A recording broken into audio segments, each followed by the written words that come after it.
Hi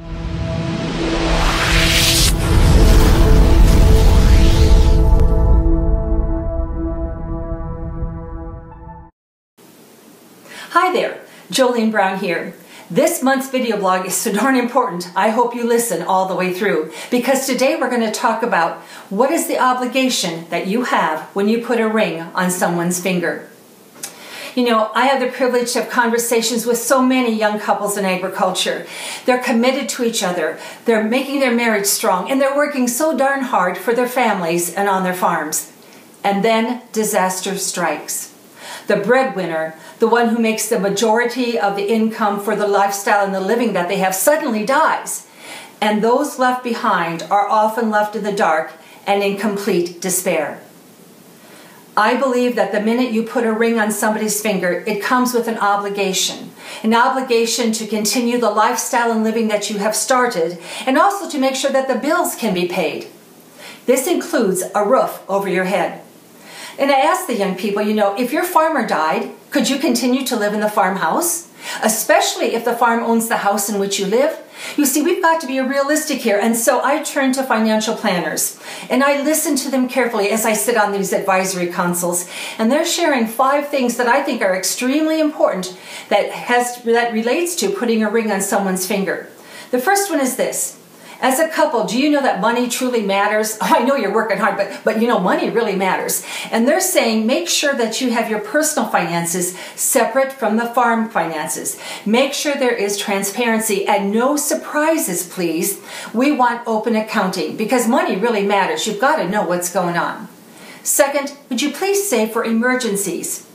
Financial planners are saying, would you at least have between 3 to 6 months of your monthly needs covered in a fund that is liquid out there, something that you can sell or enough you have in a savings account or a CD that you could access if something happened and you needed immediate liquidity. Make sure that you have saved for your emergencies. The third thing they're sharing is, would you just set a limit on how much you spend before you get the other's approval? You know, I oftenly joke in my seminars, I only allow so many pieces of new equipment to go by my kitchen window before I start asking questions. Now, that's not just a joke, that's real. You know, so many times we find out about big expenses or big loans being taken out after the fact.